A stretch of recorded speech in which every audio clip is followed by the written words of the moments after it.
Thank you, Chloe, and good afternoon, everyone. Thank you for joining us today as we discuss our first quarter 2026 results.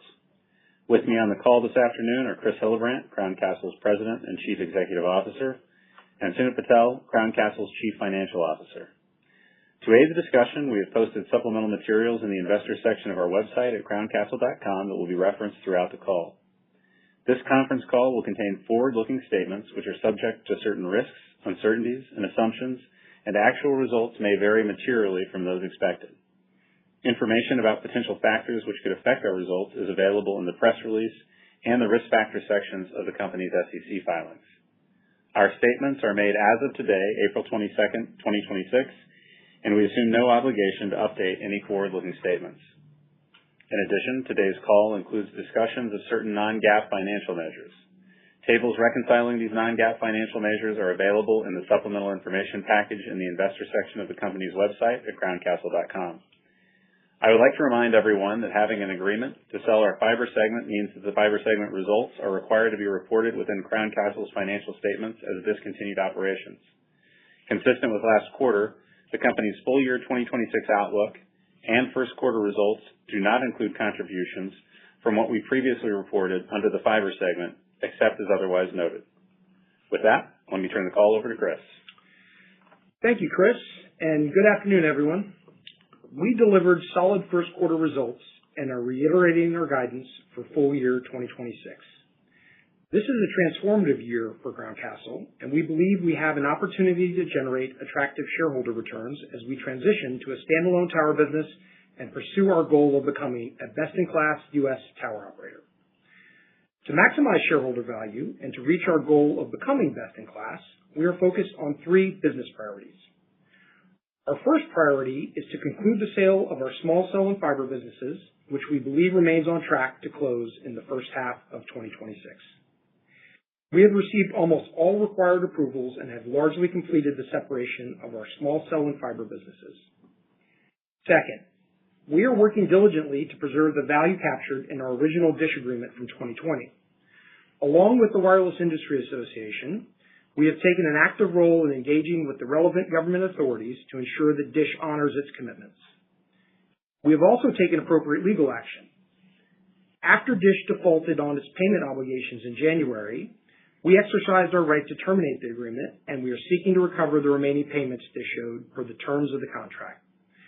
We believe we have a strong legal case against DISH and continue to vigorously pursue a legal remedy in the federal courts.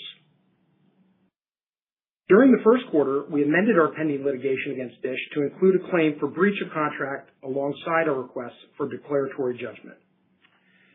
The amendment also asserts a claim against EchoStar for their role in helping DISH evade its contractual commitments.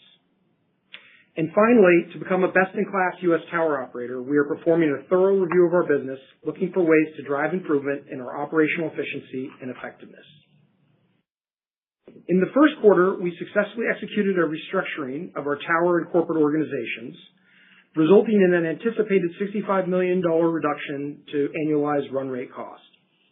We have benchmarked our performance against competitors to both drive efficiency and excellence in operations. I would like to thank our Crown Castle teammates for working hard to ensure that we continue delivering for our customers during this transition period.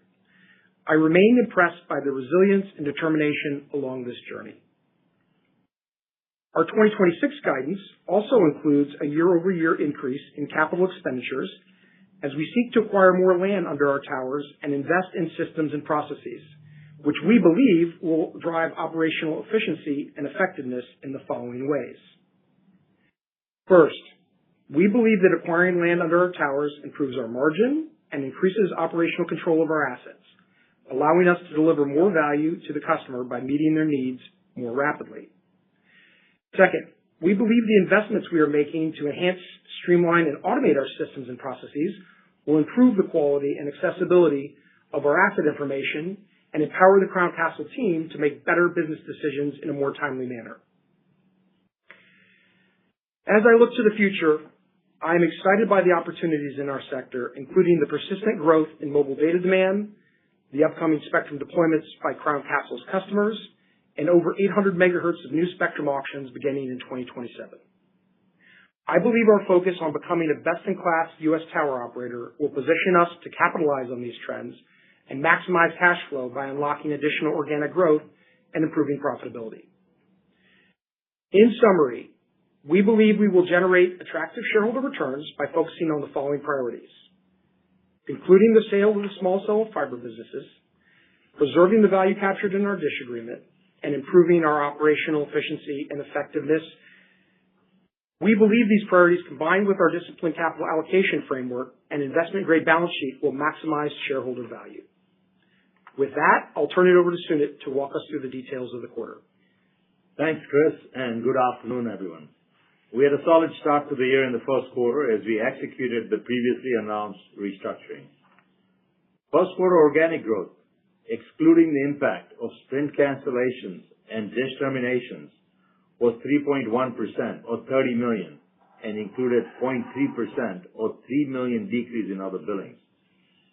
First quarter organic growth increases to 3.3% if DISH revenues are excluded from prior year site rental billings. Excluding the decrease in other billings, organic growth was 3.6%.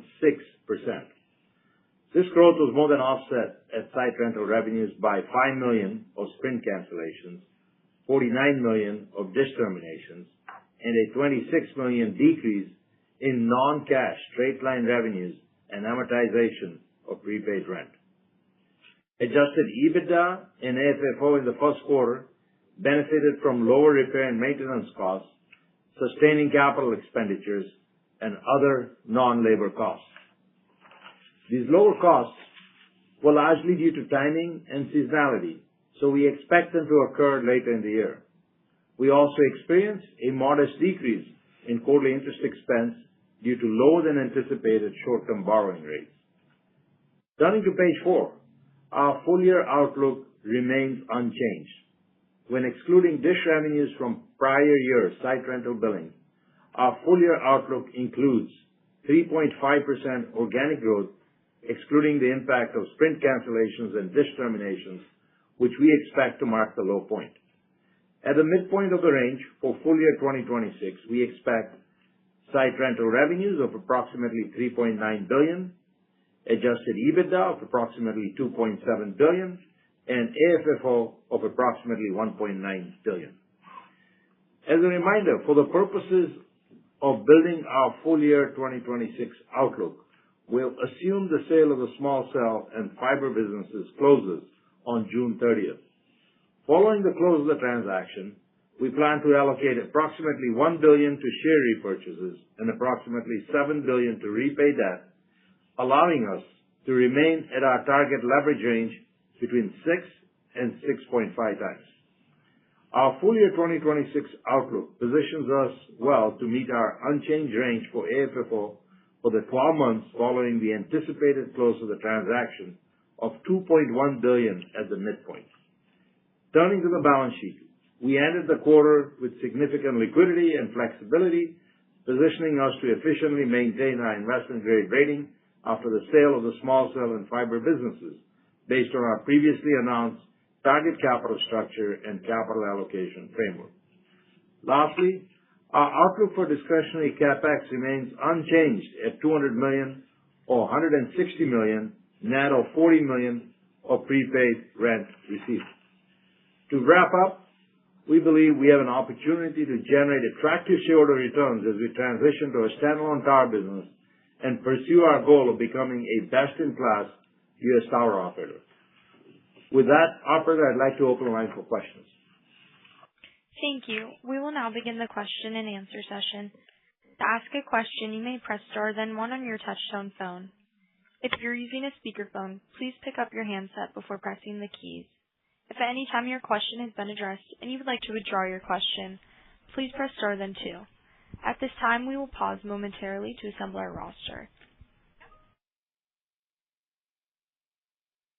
The first question comes from Ric Prentiss with Raymond James. Please go ahead. Yeah, thanks. Good afternoon, everybody. Hey, Rick. Hello. Hey, 2 questions for me. One, we had noticed at the FCC website that there's an application maybe to split the fiber small cell transaction into domestic and international. to maybe try and get a May 1st closing. Can you update us as far as, is that hopeful? What would be the process? And seems to make sense. But if you could just comment on that FCC letter that's saying maybe you could split it into, and the vast majority of the value seems to be in domestic. Yeah, Rick, maybe I just start by saying, we continue to work towards our stated goal of closing the transaction by the end of first half. We have received the vast majority of approvals, as I mentioned in my statement, and continue to feel very positive about the direction that things are headed. While not getting into the specifics of some machinations that might be going on behind the scenes, we remain extremely confident that we will close by the end of first half. Or as soon as possible. Okay. Makes sense. And so just trying to work the Washington levers, given the government shutdown, maybe had affected things. Okay.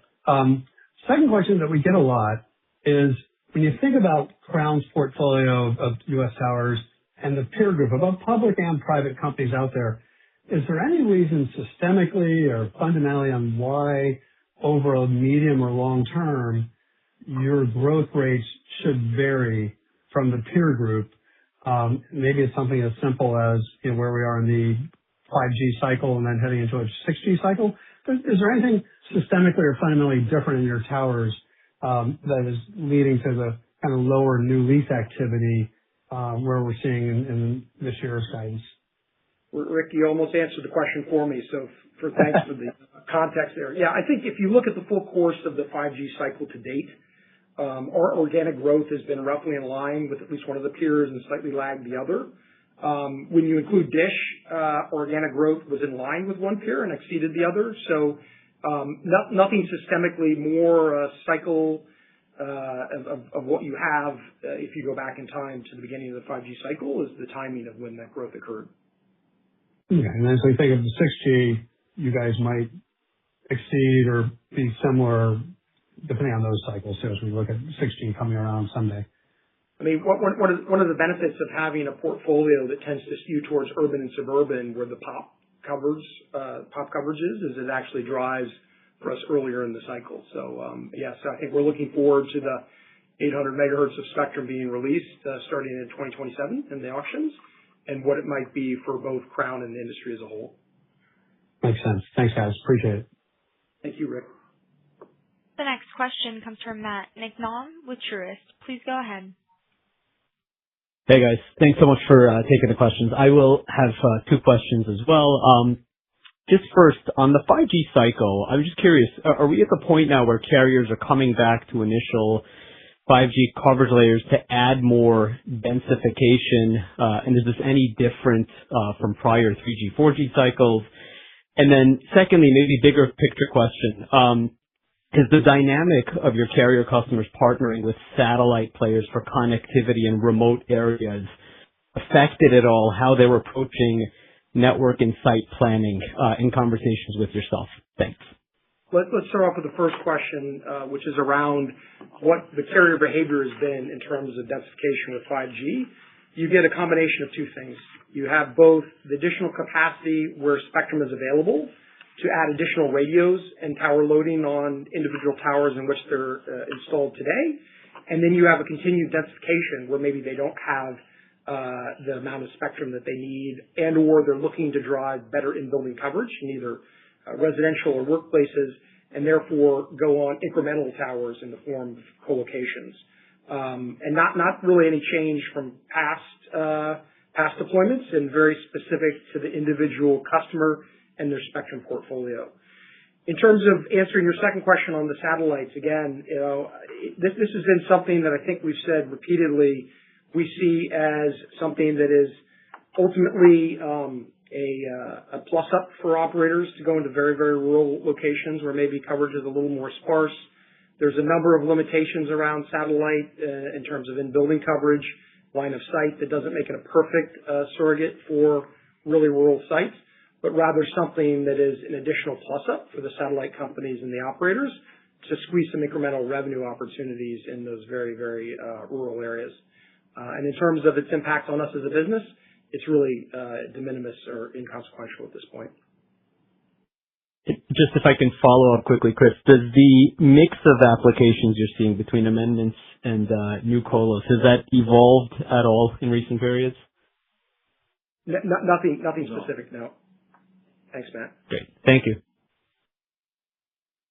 The next question comes from Ari Klein with BMO Capital Markets. Please go ahead. Thanks. I think you mentioned in the prepared remarks how you're looking at benchmarking yourself versus peers. And curious, where you think kind of the biggest incremental opportunity remains on that front. Yeah, thanks, Ari. I think best in class for us is something that we've defined across several pillars of our business. Think of it in terms of broad-based. What do we do to become best in class towards the customer, towards our teammates here within the company, our shareholders and partners, which are to us landlords and vendors.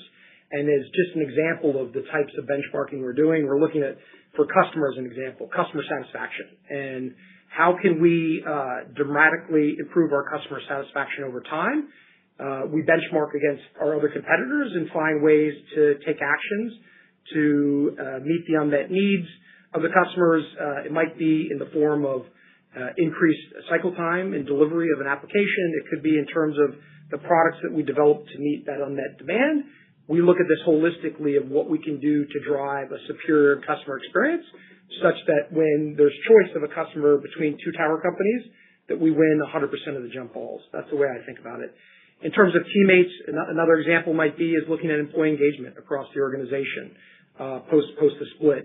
It's about training and developing our employees. It's about process improvement and tools and pay for performance.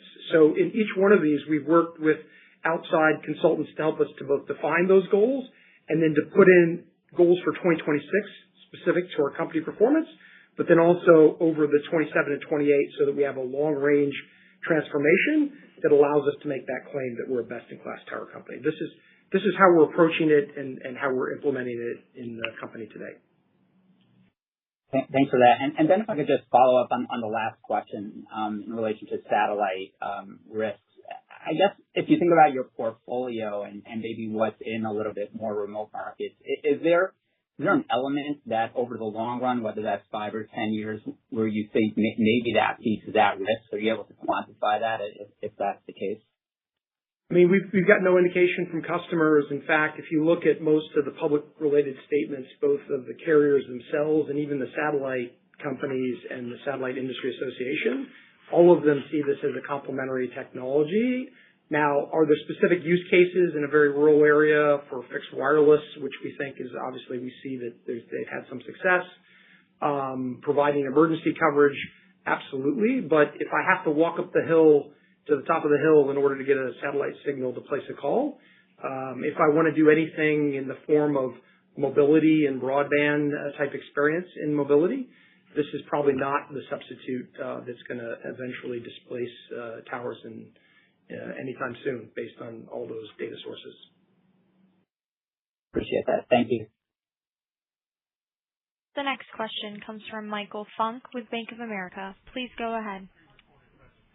Yeah, thank you for taking the questions. I had two if I could. So, we've heard this here from a couple of carriers that they intend to do more densification on their own fiber with small cells in 2026. And just wondering if you're hearing similar comments from your carrier customers as you look to densify with 5G. And then I have one for a follow-up after. If I understand the question correctly, Michael, it's around densification specifically in the small cells business that we're listing as discontinued operations? Well, the carrier is utilizing their own fiber and then using small cell to add capacity rather than contracting with the tower companies for densification in some of the urban and suburban areas that you mentioned earlier. I don't have any specific knowledge of that. I do know this is that we've seen continued demand of operators starting to ask us if we're interested in going back in the business of building macro cell towers for them. So I would assume that there's some need. As you know, the cost has gone up considerably in the last 6 or 7 years post-pandemic in order to be able to build new sites. And therefore, the business cases that we or any other builder of those types of facilities would apply have to have an appropriate return based on those investments. And so That they might be going off and doing a spot small cell here or there, I wouldn't doubt it. But it certainly isn't something that we've seen a widespread impact into the business or the industry as a whole. Okay. And any early conversations with AT&T about deploying some of the spectrum they're acquiring from that goes? So that deal's also expected to close relatively soon, first half of the year. You know, we have continuous conversations with AT&T and all of our customers. I mean, I think we're very eager for that spectrum that Dish had to be put to work. It's a good thing for Crown and for the industry as a whole. And so I just leave it at that. You know, we have ongoing commercial conversations with nothing to share at this time. Great. Thank you very much. The next question comes from Richard Chow with JP Morgan. Please go ahead. Hi. I wanted to ask Chris, a while back you talked about looking at growth opportunities, and I was wondering, when should we expect, I guess, to see maybe the outcome of looking at those growth opportunities? Would it be after the close of the transaction and kind of going forward, or is that something that is happening now and something that you can implement sooner? Okay, a couple comments. One is you see from our guide that it is a second half loaded growth guide that we've given, and therefore we're in the process of developing and starting to build that. In terms of like specific things, I'd leave you with what I've said historically, which is the great news is when we talk to our customers, they're looking to do additional business with us and looking for ways that we can partner with them. Some of that is related to obviously new co-locations or amendments. Some of it's related to an expanded service offering. You know, many folks are asking for turnkey-based services versus the service model that we currently have. We are starting to talk to folks about new tower builds again, which is exciting as a tower company to build new towers. And then other things like power as a service or shared generators, things that we believe will help us to ultimately build the revenue per tower and the profitability of Crown are all on the, all being considered now. And then most recently, if you would have seen, I think a press release one of our partners recently released, which is around the exciting opportunity potentially here of edge compute and making our 40,000 odd sites available for co-location with data centers, given that in many of our sites we have existing shelters that can be reutilized or repurposed for this usage. So there's a bunch of stuff in the pipeline, and I just say look as our guide has shown for this to be more of a second half series of opportunities. And I have to follow up with the edge data center comment. Like, how meaningful could that be this year and going into next year? And to actually kind of follow up on that a little bit, will you need to add more backhaul at your tower sites, or is the current backhaul situation at most of your towers pretty robust? Yeah. Well, let's start with as an opportunity. I would characterize this in the trial phase, right? So we've signed an additional partnership to test the waters here. I think I mentioned at the last earnings call, we're at Mobile World Congress in Barcelona. We saw a lot of very interesting edge use cases starting to develop there. So I think we're excited potentially where this could take us. But these are early days still, and our key is to utilize our existing assets and to find ways to drive new revenue streams. So we're looking at this as a very opportunistic thing for us to pursue with very little capital required, but yet, as a real estate company, fully utilizing our assets. So this is how we're thinking about it. I say let's stay tuned to this, and maybe this is something that we can continue to update you on through the course of the year as we start to see some of the initial results of the efforts underway. In terms of the fiber, second part of that question, the question of the question. Fiber, most of our sites do have fiber backhaul into them, so there's ample ability to scale those sites. One of the attractive things about tower companies as edge data centers is that you have ample fiber, you have ample power, and you have space, which we have all three, and therefore fairly easy in terms of speed to market for interested parties. Great, thank you. You bet. The next question comes from Eric Lubchow with Wells Fargo. Please go ahead. Great, appreciate it. Just to follow up on Richard's question, I think you mentioned that there might be some opportunity for new tower builds. I think that's something we haven't seen a lot of among the public tower REITs in the last few years. Just curious, like, what form that could take, how significant it could be, and what kind of returns do you think you could get on that? I think generally speaking, single-tenant towers are not generally pretty low return business, but maybe you could elaborate a little bit on that comment. Yeah, and I certainly don't want to raise expectations that we're going into a mass tower build here. It's more a demand profile from our customers looking for partners to help them build towers. I think some of the other smaller companies have started to slow down, and as the cost of capital, to your point, has become more expensive, it requires making sure that you really have potentially multiple tenants lined up in order to build these towers and to make the business cases work. So we have a very disciplined approach in place on how we look at this. It's initially going to be small volumes here, but I think our hope is to eventually find a way to provide this as a service to our customers, as I think we're in a unique position, given our size and scale, to deliver this at a price that's effective and attractive in the marketplace, but allows for the returns that Sunit and his team require in order for us to put cement in the ground.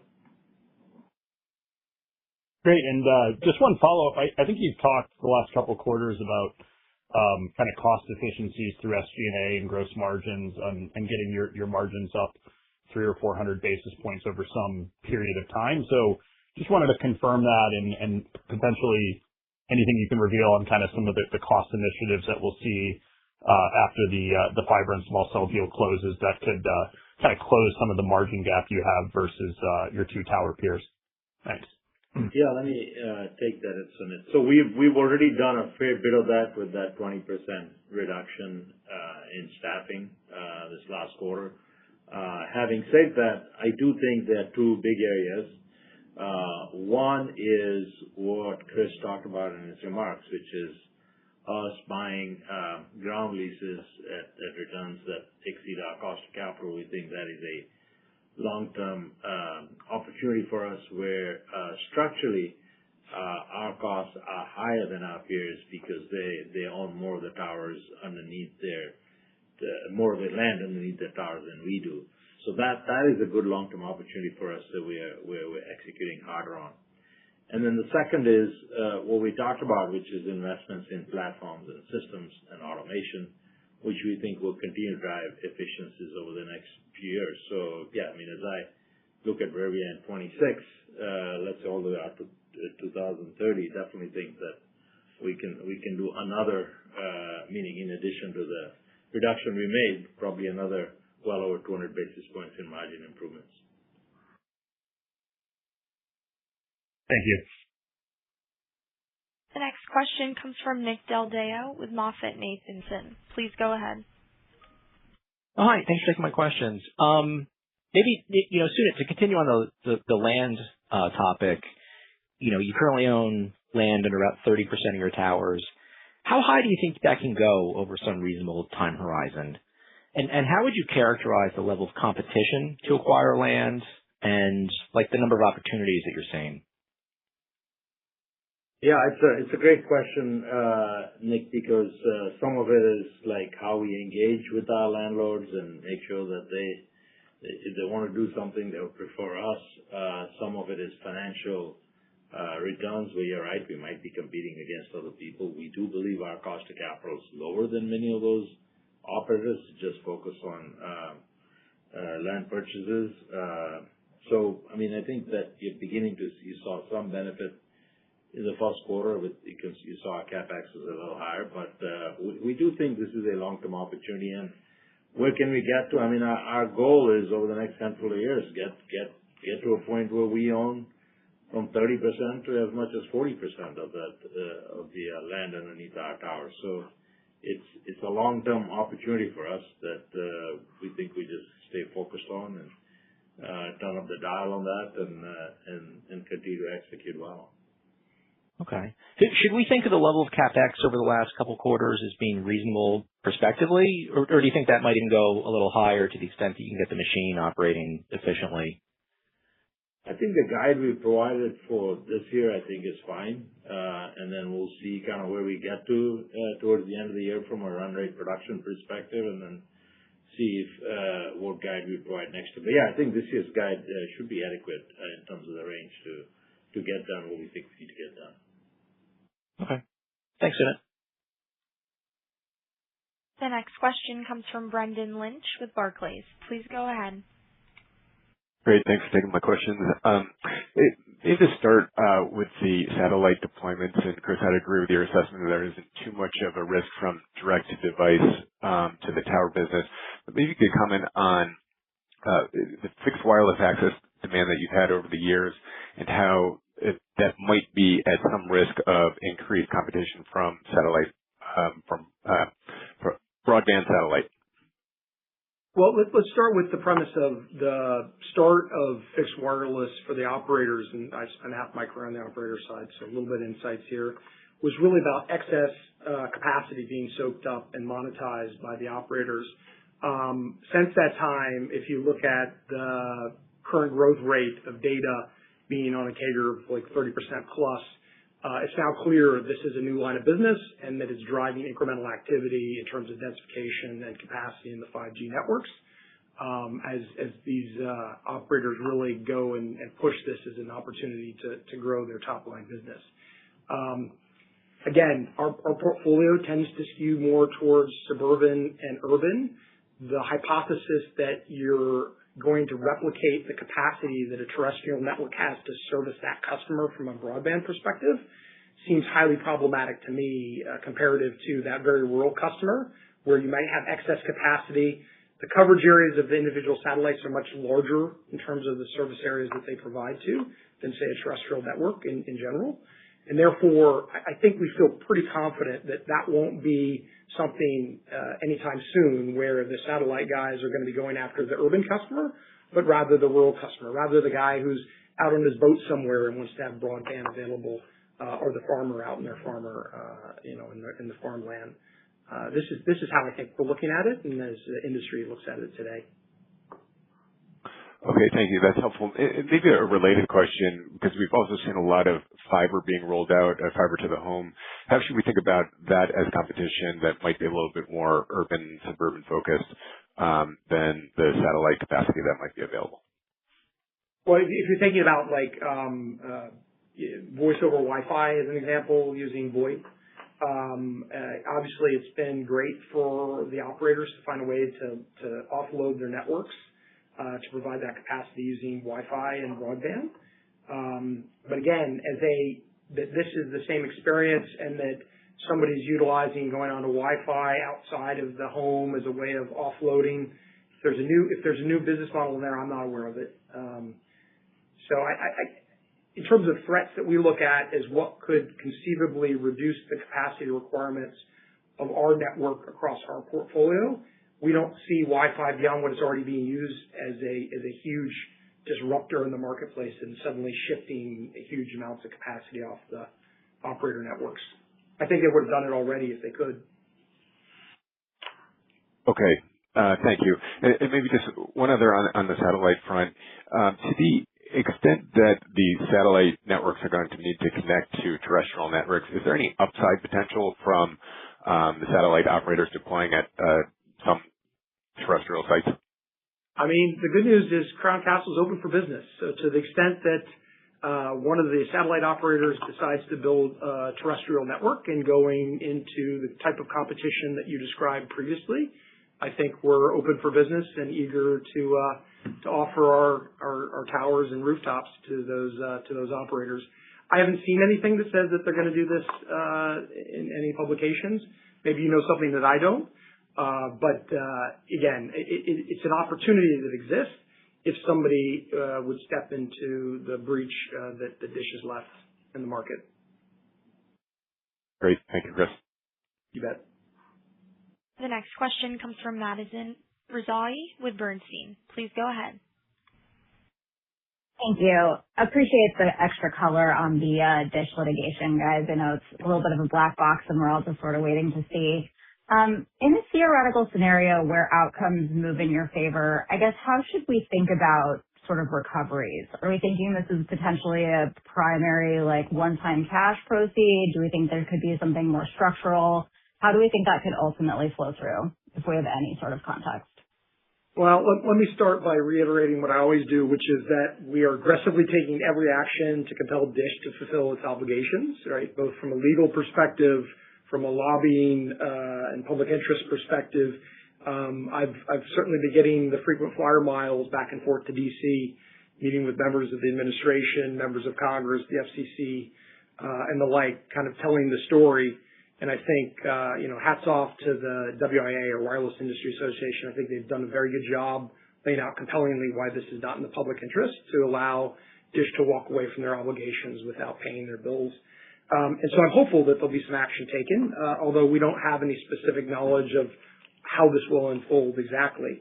In terms of the legal process, we feel really good about our lawsuits. I think we feel like we're in a good position disputing the force majeure and the various suits that we filed. But I think I've always cautioned the folks on these calls that legal outcome is going to take at least a year. And so there's some time that it will take to get to a resolution there. And then any type of government intervention on our negotiated settlement would be on an ad hoc basis, and that would also take time. So there's no, I don't have a crystal ball in front of me right now, but I would say, if at the end of the day, I will feel very good having left it all out on the pitch, that we've done everything we possibly can to try to drive to a favorable outcome for our shareholders. But, and I think legally we're in a good position, but the timing of that, how it might manifest itself, is still very much an unknown. Appreciate it, guys. Let us know if you find a crystal ball. We'd like a view. I'll let you know. Thank you.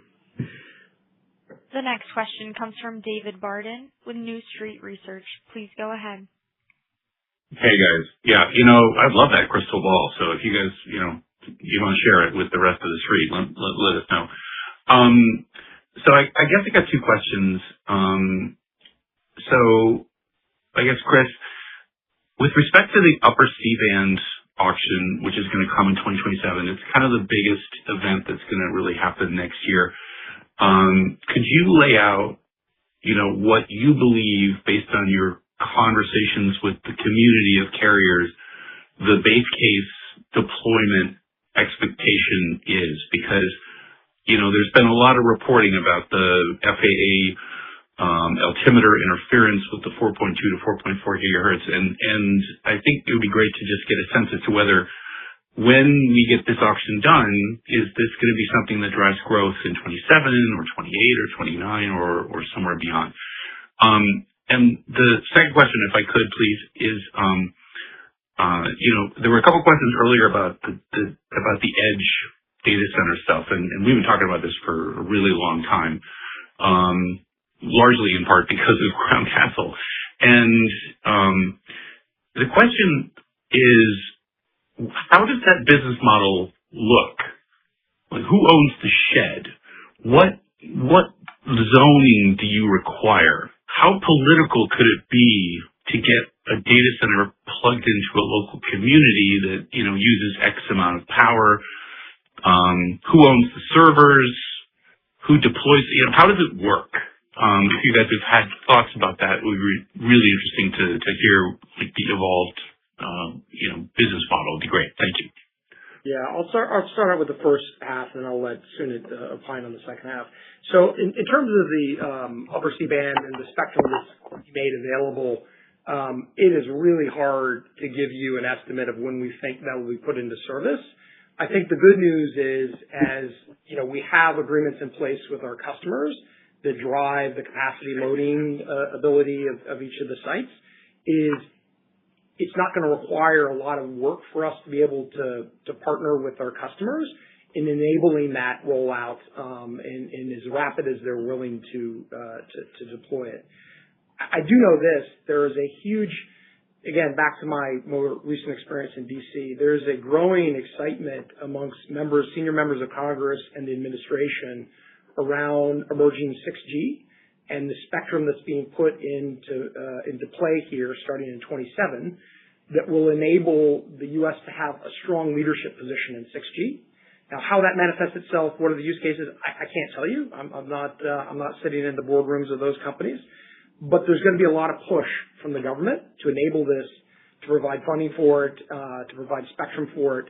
And so I'm excited about what that means for the industry as a whole as I think about long term, and eventually that we'll find a way to have a long term guidance that you guys will actually be happy with in our guide. But all I can say is that we're very hopeful for where we're headed in that perspective. I think in terms of the second part of the question on the edge data center, you want to talk about that, Sunit? Yeah, I mean, the business model there is, look, we're a real estate company, so we sell a lot of vertical space. We also have horizontal space. So in this case, it's conditioned shelter space that people would rent that would have power, so we provide power. In some cases, they might want power backup, so we'd look at that.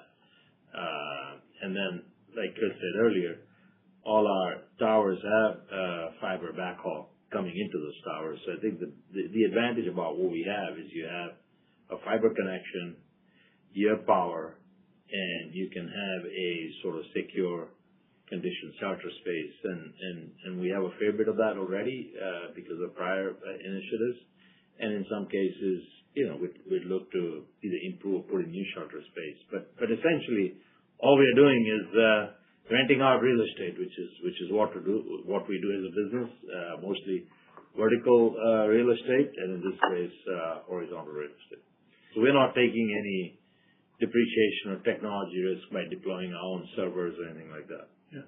David, the other thing, just from my experience in actually building networks and sites and data centers, is that there's this not in my backyard around data centers too, about the power requirements and the cooling requirements.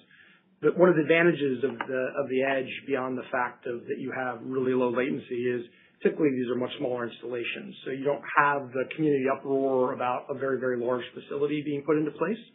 And it provides some level of redundancy in that you have the edge compute put out in multiple locations, and therefore you have additional physical redundancy built into the network. So a couple things of why, if anything, maybe it's even a smaller impediment to getting these out into place than the very large data centers that are getting some pushback in communities now. All right, Chris. Thank you. And Sunit, thank you so much. Appreciate it. You bet. The next question comes from Batya Levi with UBS. Please go ahead. Great. Thank you. Looking at your renewal cycle, it looks like you have a big one coming up with one of your tenants in 28. Can you provide some guidance on when those discussions would typically begin and how you would approach such a renewal with potential competition from private companies or carrier-owned deployments, maybe even satellite coverage? I think that would be helpful to understand what elements of a new contract would be of utmost importance for you. Maybe the contract length or escalator, some guidance around that would be helpful. Thank you. Yeah, thank you, Batya, for that question. We typically don't get into specific customer discussions, but I would say over any 5 or 10 year period, we do have several, at least with the 3 big ones, 1 or 2 of them where we are renegotiating, either because it's a new agreement, which all our agreements are long-term, 10 to 15 years, or in some other cases they want to occupy more space on a tower than they might have had given they're deploying new spectrum bands. So it depends, what those negotiations look like based on what their needs are at the time. But I would just say that we have agreements with all our clients, and we generally try to work on them on a timely basis with all our clients. So that's all I can probably say at this point. Well, maybe would you have a preference to do renewals in parts, or does it typically have a sort of all-in renewal? It sort of depends on the situation and what the client or the carrier wants to do, given where they are. Sometimes you do the whole thing. Sometimes you might do some interim arrangements while you're working on the whole thing. So it just depends. Okay. Thank you. The next question comes from Brandon Nispel with KeyBanc Capital Markets. Please go ahead. Yeah. Hey, guys. Thanks for taking the question. I was hoping you could talk about your capital allocation and specifically your dividend framework. The payout ratio is going to be extremely high at 90%, and I think pre-deal, we were probably expecting the payout ratio to be much lower and work its way up. And with where the stock's at, it seems to make a lot more sense and be more creative if you were to actually cut your dividend and buy back stock, especially as we sort of forecast out AFFO growth next year, assuming you delever. So I was hoping you could talk about that and sort of your decision to keep the dividend at current levels. Thanks. Sure. Thank you. Yeah, I mean, this question saw a lot of discussion and deliberation, both with the team and also with the board and the finance committee of the board. And even back when we first announced this capital allocation framework, if you recall back then, people worried about would Dish make it, for example. So some of this was thought through, and I think that where we came out is to basically reiterate that the dividend would stay where it is now. We do think that, as we said previously, that we can grow our AFFO pretty well. And so we will, over the next couple of years or so, get to the point where the dividend payout is within the ratio, the range that we've talked about. And then in the short term, we are paying down a lot of debt because one of the key things for us is to remain investment grade. And we're, going to be buying out $1 billion of shares, which should also help both return capital to our shareholders and also drive AFFO per share growth. So yeah, we did contemplate or think through that more than a year ago. And as I said at the time, people worried about if Dish would even be around. So that was part of our thinking. Okay. Thanks for taking the question. Our final question comes from Michael Rawlings with Citi. Please go ahead. Thanks, and good afternoon. A couple topics, if I could. So the first one is, if you were a private company, what could Crown Castle do differently that's difficult or you wouldn't do, whether it's operationally or strategically as a public company? And just curious if there's other considerations as you think about, where's best for Crown to operate in public versus private markets. And the second question I had was going back to the terms of contracts. And I know you can't talk about individual customers, but when you look at the cohorts of towers that you manage and the vintages and where they came from, is there, and you mentioned earlier that you're a real estate company, so I think of mark to market. In your portfolio, is there a significant number of towers that could either at some point have a significantly positive mark to market or a negative mark to market that investors should be mindful of? Thanks. Yeah, great questions. On the private versus public, I think that the goals and objectives that Chris articulated, I don't think will change, like making sure we are, customer experience, customer satisfaction, improving our cycle times, operating efficiently, driving productivity. I think those would remain in place. I think where we see opportunities to put money to work, like we talked about buying ground leases, I don't think that would change. Making investments in platforms and systems to drive more efficiency, productivity, automation.